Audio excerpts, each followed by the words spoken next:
Do you need to roll those 20-sided dice to understand Dungeons and Dragons Honor Among Thieves? And no, I haven't rolled that die. Dice? Die. I suck at English.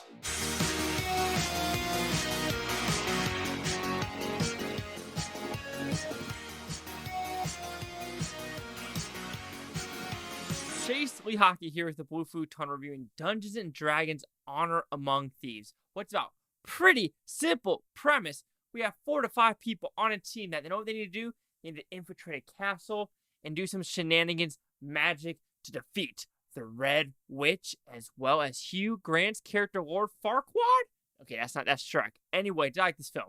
This is a definition of shut off your brain, have some fun, and just enjoy what you watch on screen, because there's a lot of good set pieces. I think pretty good environmental stunts as well as some practical effects. I'm a sucker for practical effects. So when you see like the Minotaur and this weird cat person and other effects, you're like, that's real. That's a person in costume. And I give it a A-okay because I am a sucker, like I said before. Less CGI, the better. Of course, when you have a movie like this, we're dealing with Dungeons, Dragons. Even though there's not that many dragons in this film, maybe I don't know anything about D&D, but when you have stuff like that, grand scope, I enjoy it. And there's also a little fun cameo with Michelle Rodriguez about halfway through the movie. Something to do with maybe hobbits. I doubt they're hobbits, but you know what I'm trying to say. Are there nitpicks? Yes, and we're going to talk about it after my pauses. Let's start with the pauses. You have Michelle Rodriguez, you have Justice Smith, you have Chris Pine, you have Hugh Grant, and they all do a fantastic job. They know what role they're playing. They literally know we're in a fantasy realm. I'm a thief. I'm a badass. I'm a sorcerer. And I'm just supposed to be a douchey king. Perfect. You know your parts. Congratulations. Like I said before, I think the cinematography and the production design of when we're going in the big scoped areas is really well done, as well as the action scenes. I was a little worried. If you see these directors, they've done the Vacations movie. Jonathan Daley, I think that's his name. I think he has a middle name, but he was on Bones as a psychiatrist. So he's been doing some stuff behind the scenes with other movies. I think he was doing Horrible Bosses, or he wrote that. But I was a little nervous because I know this is an action film. Are they actually going to let the action play out? In this movie, they do. Especially with Michelle Rodriguez's character, there are not a lot of edits. So I liked seeing her, throw something, do sword play, and kind of like follow her. And then, okay, we'll do an edit here. Then we'll follow her again a little bit, then do an edit here. So I was like, thank you for letting it play out and not doing jump cut, jump cut, jump cut, jump cut, because I think people nowadays don't like that shit, and they knew it behind the camera. Also, the creature design is really cool. When you have that girl that transforms into the owl person, that's pretty freaking sweet. So those character designs are really, really cool. And it's like literally 2 hours and 12 minutes, if I'm not mistaken.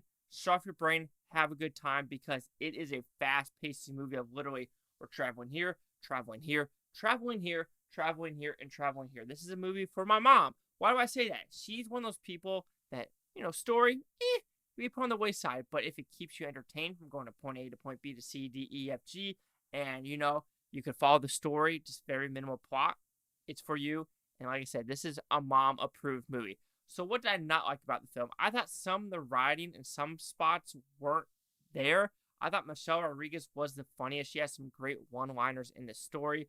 There was one, I can't remember, but, oh yeah, it was a part where we're going to do with the treasure, and she says something like, okay, that shit pretty funny. So I think she had the best one-liners and the best lines overall.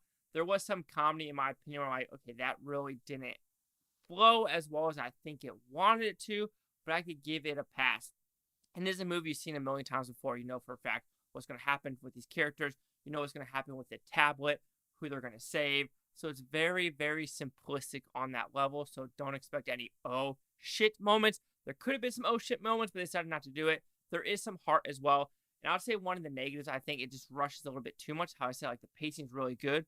But I would like some more backstory. You do get a decent amount of Chris Pine's backstory. Hugh Grant's backstory, there is none. Michelle Rodriguez, there's a decent amount, but I wish they went a little bit more, because like I said, with that cameo, I feel like they could have added that part or the story before that part.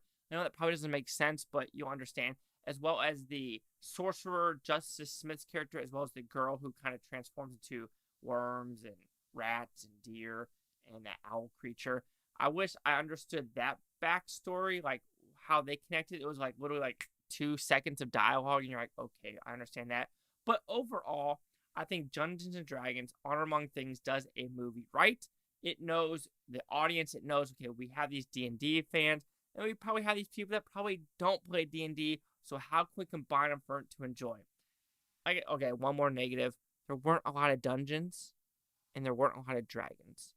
And the only dragon was like a really, really fat smog. So it is what it is. But like I said before, overall, I enjoyed it. Shut my brain off. And it is something to buy on 4K for sure. Dungeons and Dragons: Honor Among Thieves will receive a 4 out of 5 with Futons, which goes at 80%. Let's see what the critics' news scores gave this one. They have critics at 89% with 77, 90% with 77 of them. Audience score 93% with over 50. Critic consensus: an infectiously good-spirited comedy with a solid emotional core. Dungeons and Dragons: Honor Among Thieves offers fun fantasy and adventure even if you don't know your HP from your OP.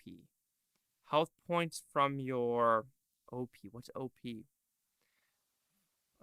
Anyway, 80. 93.90. Chase Talk with the Blue Futon. Like, comment, subscribe. One more thing, Blue Futontopia. You Blue Futonians! Thank you for watching. Have a great day. And seriously, if you want to watch a movie literally, it goes, and you'll be fine. Anyway, if you watch this today, tomorrow, a week from now, a month from now, or a year from now, it doesn't matter. I still love every single one of you. Peace out. Lovelies. Seriously, where are the more dragons? How to Train Your Dragon?